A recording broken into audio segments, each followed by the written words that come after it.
Bismillah ya, Pak. Ayo coba. Ning Parku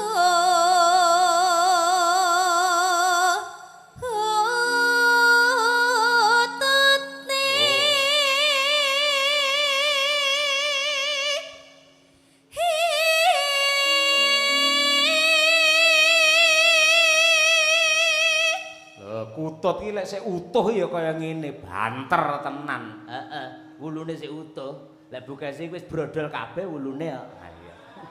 Wulu apa, Pak? Hah? Wulu apa, Pak? Kutut ora. Nyuwun sewu Pak Dalang. Napa? Ya mbok aja sia-sia karo bojone. Lang apa? Ya. Biyen ketok apa, saiki ketok apa? Biyen ketok bukesi saiki ya bukesi. Lha mbiyen iki to jaman aku sak padha niken ku ya suaraku ya kaya bledek ngono kuwi. Gandeng saiki wis manak papat ya mergo mbok anaki kuwi mau ya wis Akhirnya brodol kabeh. Ayo. lha ngono ki wis faktor alami, faktor usia. Lah saiki yen muncul niken-niken saiki kaya ngono suarane tesih apik, kuwi wajar mergo sik utuh perawan jek buntet. Ngono kuwi. Serku sampean yo ben iso kaya niken arep tak altiko ya. Ora iso. Ngono kuwi lho, Nduk, bapakmu kuwi Ken. Apa? Lek karo ibumu ngono kuwi lho, senenono. Lek enek apa jenenge? Ning ngarepe wong akeh ngene iki ibumu ketok napa mbiyene jaman sepadha gandrunge karo ibumu. Ben bengi ning kos-kosan. Ben bengi apel. Jenengan ampun dak sia lho, Pak, kalih ibu, Pak. Ora. Jenengan riyen lahirnya nggih saka rahim seorang ibu. Wah, iya bener masyaallah. Jadi jenengan itu harus menghormati wanita. Apalagi kalau wanita itu sedang PMS, Pak. Ya ampun itu sakitnya luar biasa. Apa PMS? Jangan PMS itu waktu wanita marah-marah gitu loh, Pak. Kepanjangannya PMS iki apa? Palang Merah Indonesia. PMI. Ayo, palang merah sekali ayo.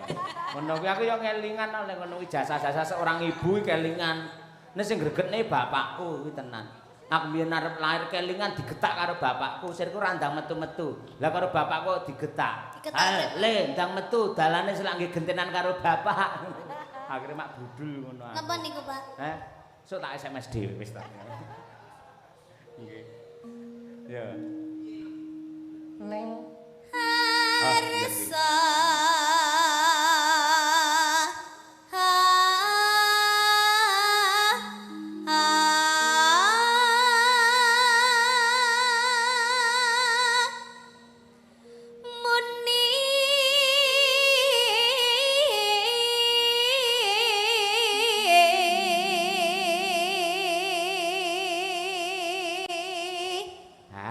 Kaya sik kelingan tembang-tembang ini iki to, Nduk. Bismillah, Pak. Nah, tenan. Lek ngene iki jan kowe kaya sinden tenan. Wis jan kaya madangkara tenan ngono lho. Kapan-kapan mangkat konjaten bareng bis karo kanca-kanca ngono ya. Nggih. Mendah le ketok kaya widodari tenan kowe. Bayarannya ampun dipadakne lho, Pak. Ora bakal mesti tak bedake dhewe. Nah, gaweamu ya tak tambahi rampung wayangan ngusungi debok ngono kuwi. Ayo minta apike. Ayo. Ning plang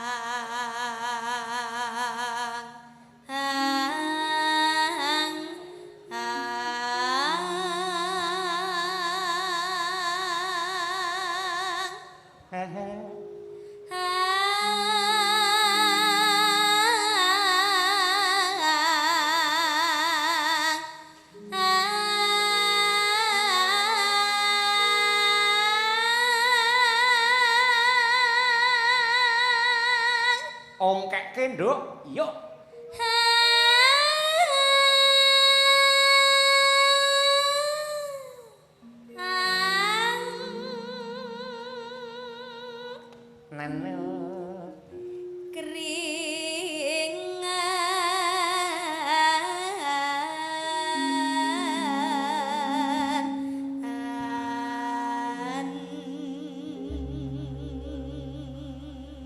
Nyinden wis becik, njoget ya wis apik, dadi jaranan ya wis bergas, main ketoprak ya wis pinter, Sing kurang siji dalang. Sampeyan kula anak dalang kok. Nggih. Kapan-kapan kudu sinau dalang. OTW, Pak. OTW ya. Nggih. Sudah butuh buku apa wae, naskah apa wae tak kirimi kon jaten. Tenan. Pokoke aku sing mayang sampean sing nyimpingi aku. Kowe nang burine. Ayo. Ayo Ken, terus Ken. Ayo. Sak garis engkas, Nduk. Ayo, Nduk. Anggang nyaman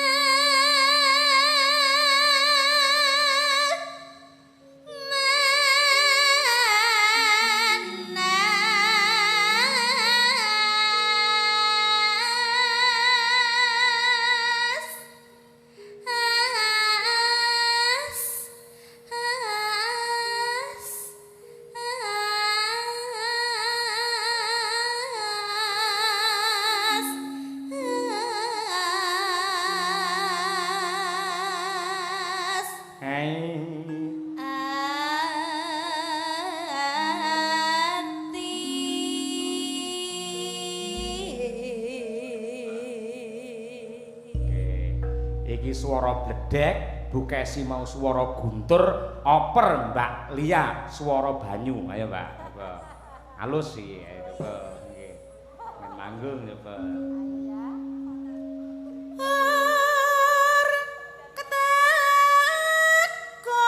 Kempul, Kes. Iya. Kong. Tanduk, Kes. Iya. Kong. Nah, Kes. Iya.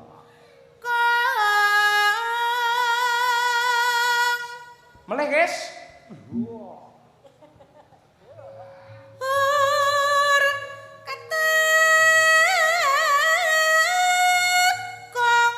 Nah, Kes. Yo. Nah, Kes.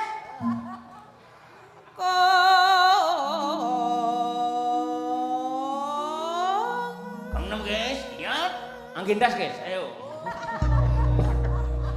Dengkelmu mlocot ya ora, tabuhe pirang-pirang. Lho kreasi kok. Kreasi ora ngono kuwi. Ora iso. Ngawut ya ora nggih. Melih bali ya, bali ya. Ya. Mangga, mangga, mangga, mangga,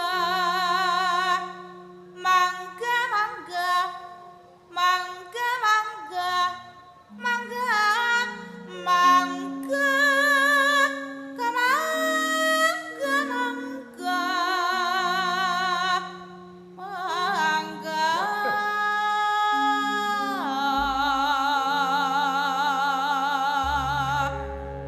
Istirahat. Oper kalian ibu kos wis marangkung. Ayo, monggo Bu Kesi rahayu melih. Nah, iki mbiyen ya tau hit di erane Pak Anom Surata mbiyen. Ayo. Bu.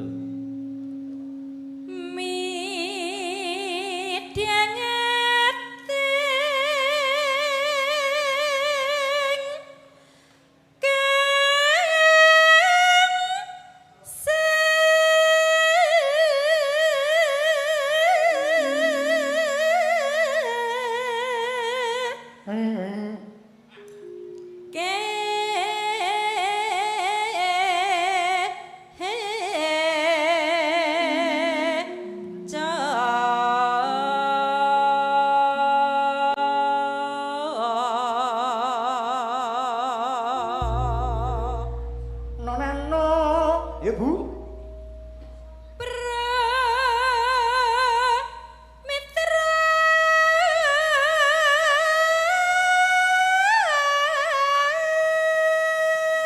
Kang Mi.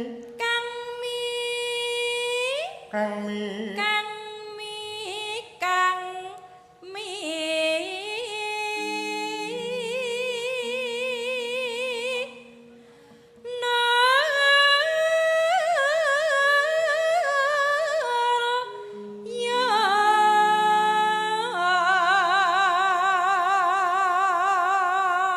Sugeng lenggahipun Bapa Hanafi. Ya. Sugeng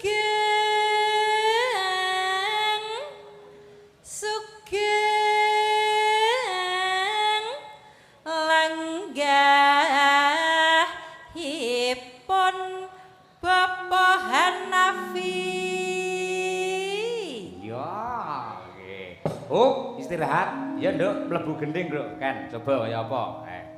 Yo, Niken Salindri.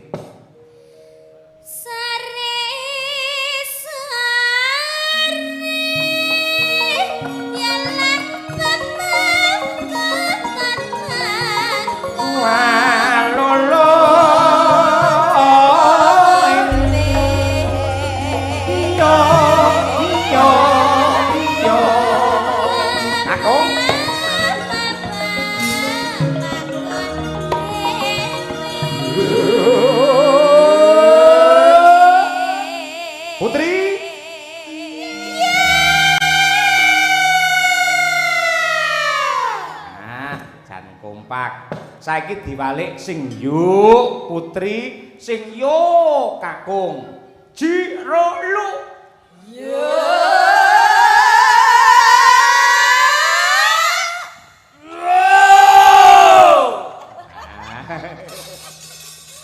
Semangat barek kok. Ayo. Nanduk kan nah. Yo coba ya, Pak. Nggih. Omben.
Putri? Iya. Lanjut Bukesi mawon, Pak. Dalam? Lanjut Bukesi mawon. Nggih, seriku ya pancen ngono kok. Aku ki 10 menit ora krungu suarane mbokmu awakku meriang. Ayo ngono. Nanti kaya ngono kuwi lho. Bapakmu le tresno karo mbokmu kaya ngono. Kenal lho, Ken. Nduk, ni Ken. Apa? Disekseni lho ya awake dhewe nyekseni bapakmu. Jare tresno banget karo ibu, nah to. Lho, aku ki uripku ki ora iso pisah karo Bu Kesi. Aku njajal, Bu, njaluk duwike, nggo dhuwit pirang yuta. Aku tak ning mall, Bu. Aku tekan mall yo bingung arep tuku apa iki bingung. Akhirnya mulih ora nggo apa-apa.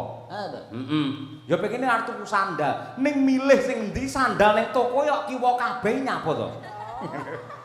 Nek goblok iki kowe pancen dipajang aku lek tuku tenan ya tekene ya teko ora senengane. Ketoke nek kermen kok kiwa kabeh. Ya Bu Kesi bantunen ning wangono kuwi. Ya. Bareng ngombe mangan. Ya. Pakan.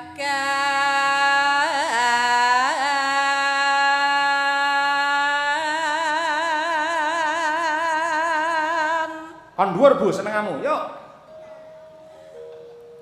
Beh aja ngono to, marai kelingan sing ora-ora ngono lho, Pak. Cengkoke ora. Ayo. Sakane ibu-ibu lho. Sinang mburi ki ada kudu ngireng keleng guyu ngono lho. Guyu ae dhewe iki lho. Ayo.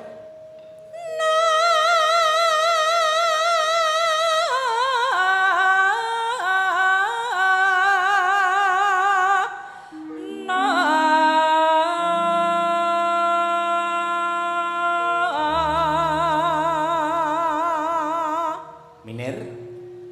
Hatta paken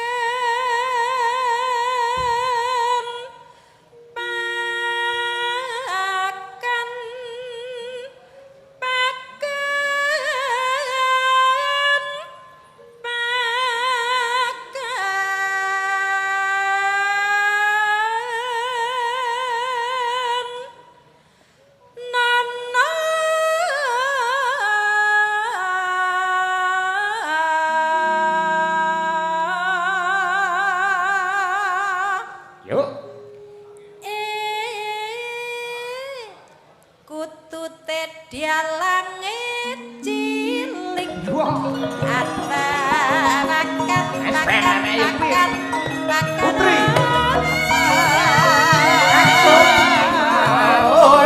Putri.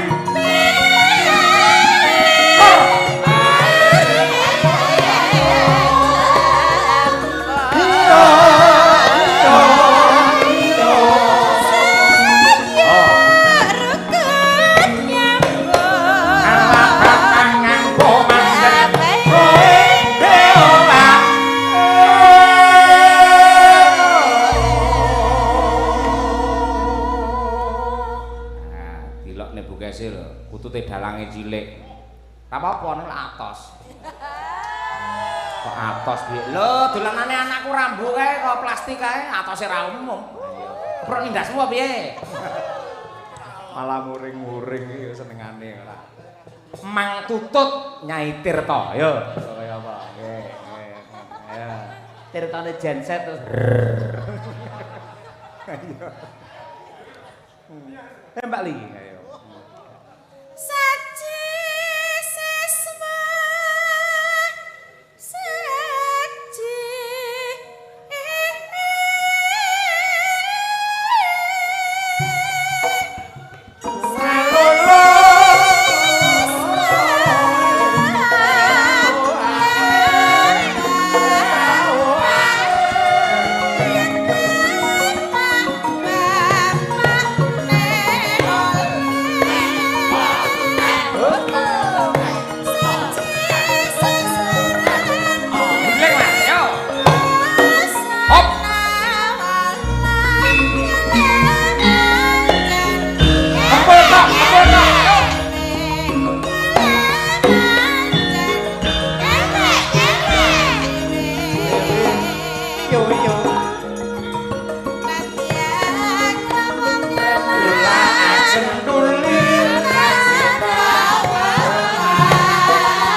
Uwit klapa manglung ora-ora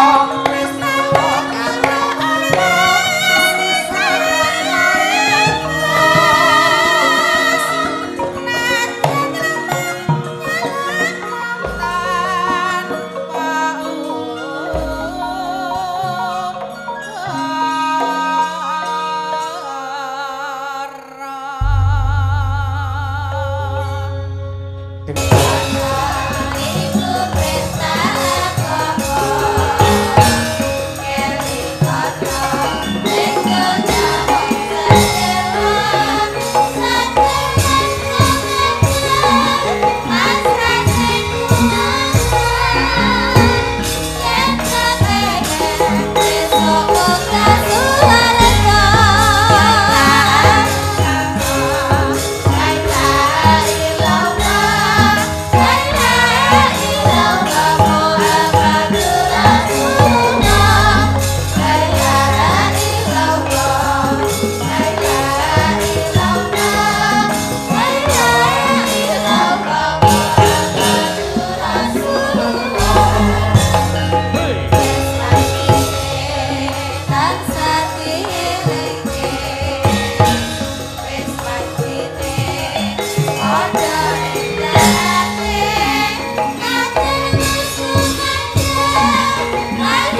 sambil menyelam minum air karo metu nggen gara-gara sisan gawe minangkani pamundhut sing dadi klangenane Bapak Haji Hanafi Mas Gareng.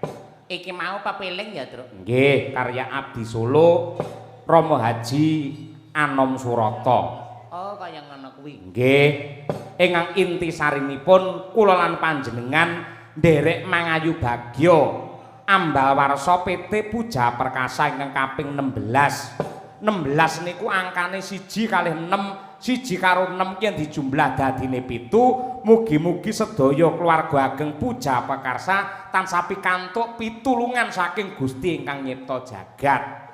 7 niku yen basa Indonesia dadi 7. Mugi-mugi tujuanipun Bapak Haji Hanafi tansah dipun berkahi dening Allah Subhanahu wa taala. Mekaten. Ngono ya, Truk. Nggih, ngoten niku. Intine tasyakuran ya, Truk. Nggih, syukur. Yen enten tembung asakur nika yektine berasal dari kata sakara ingkang tegesipun pujian atas kebaikan, Gong. Ngono. Ya, ngono kuwi. Allah asakur artinya Allah menghargai dan memberi balasan atas seluruh amal kebaikan hambanya.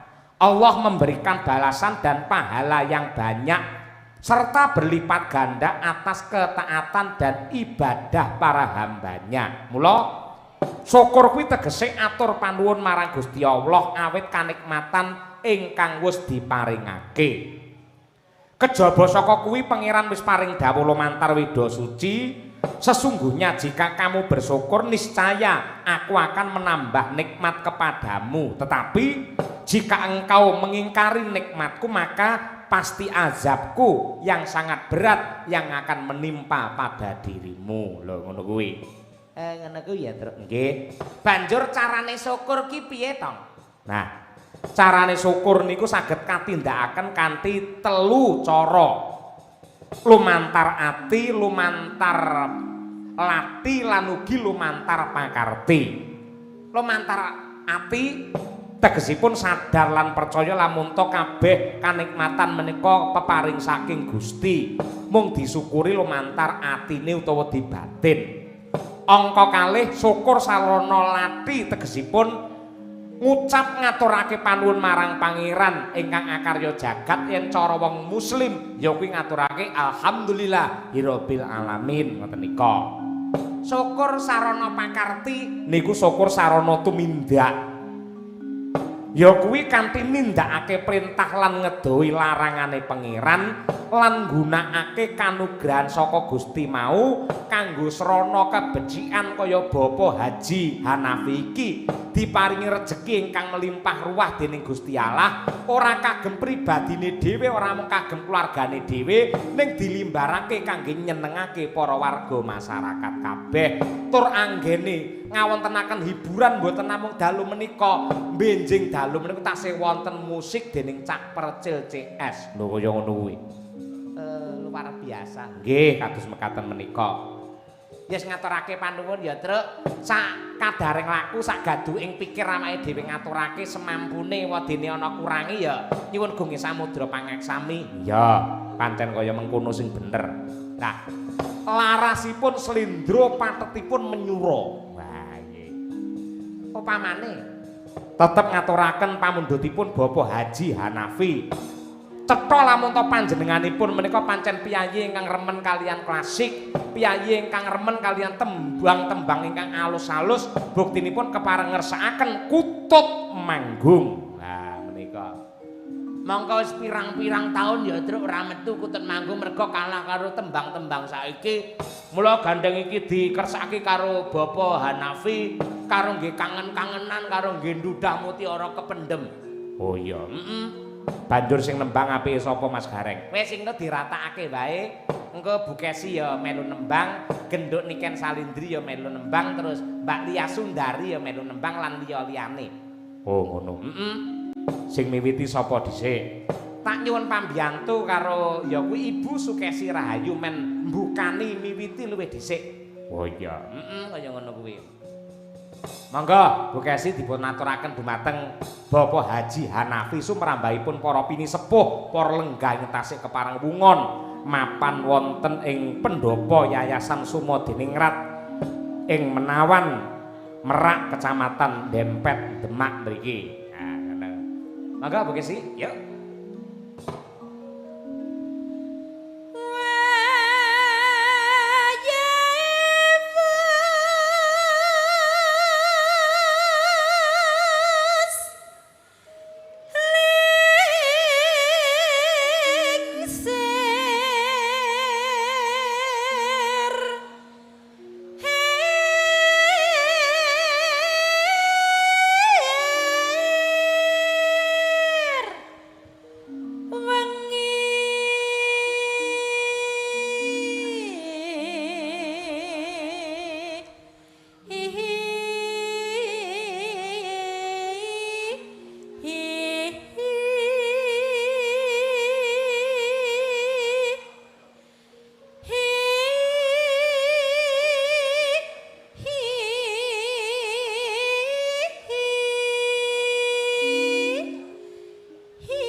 Istirahat sebentar, ya genti anak wedok, ya nduk, niken. Iki kok dipleter kon nembang terus ora apa-apa. Lho, bocah kuwi waton awake sehat, gulune sehat. Yen kon nembangi malah semangat, yen ora nembang dhewe malah ngantuk. Apa? Iya, dhewe wis curhat karo aku ngono kuwi. Kulane mboten nembang mripat kula iki kaya dipulut, Pak. Leres, Pak. Ah, ta. Nggih. Lek kon nembang lak wis seneng ta, Nduk? Nggih. Ha iya mula Kang mangkono. Wis to, kuwi kanugrahan saka Gusti Allah kaya ngono. Wis hobimu nembang, ndelalah ditanggap karo piyai pirang-pirang, regane larang pisan. Lho, ngono iki kanugrahan sing tiada tara ngono iki, tenan. Ora angger sinden iso kaya ngono kuwi, Nduk, ora. Ha iya. Coba sik kelingan ora lek nembang bangsane tembang-tembang saiki, dek apik iki memper. Coba kaya apa? Saiki ngene iki. Ha iya. Anggone sing tak sayang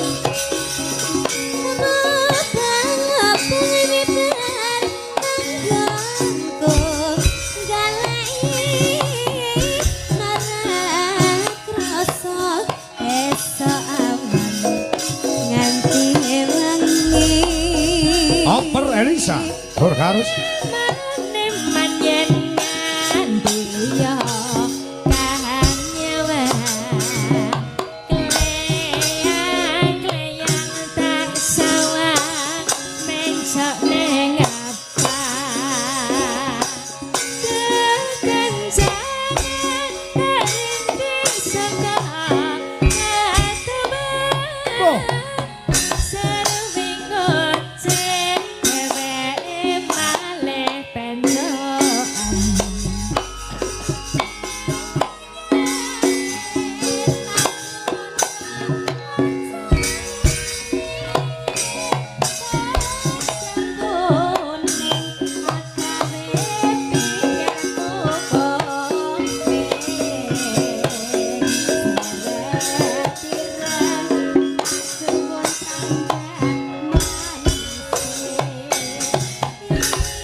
Dangdute tetap kendang ciblon.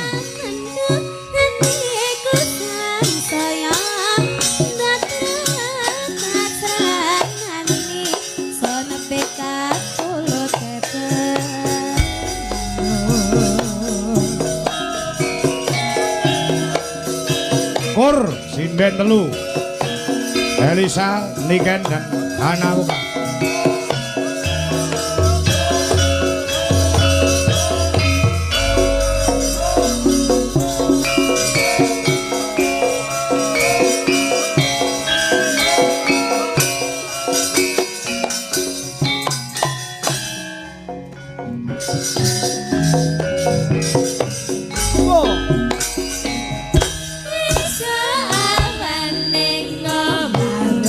Ora rasa kaluyur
diraske Sri Huning nganggo jaipong.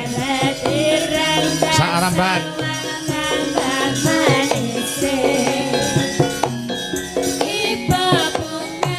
Pak Mulyono Ucin Gunung Tugel Boyolali.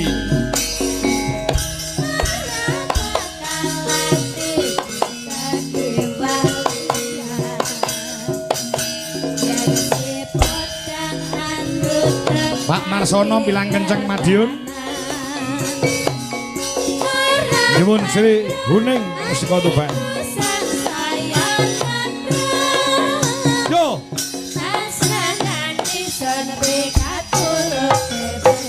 Oh.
bojoku. Dhuwur nek didekno, Nduk, nek diturokno padha-padha.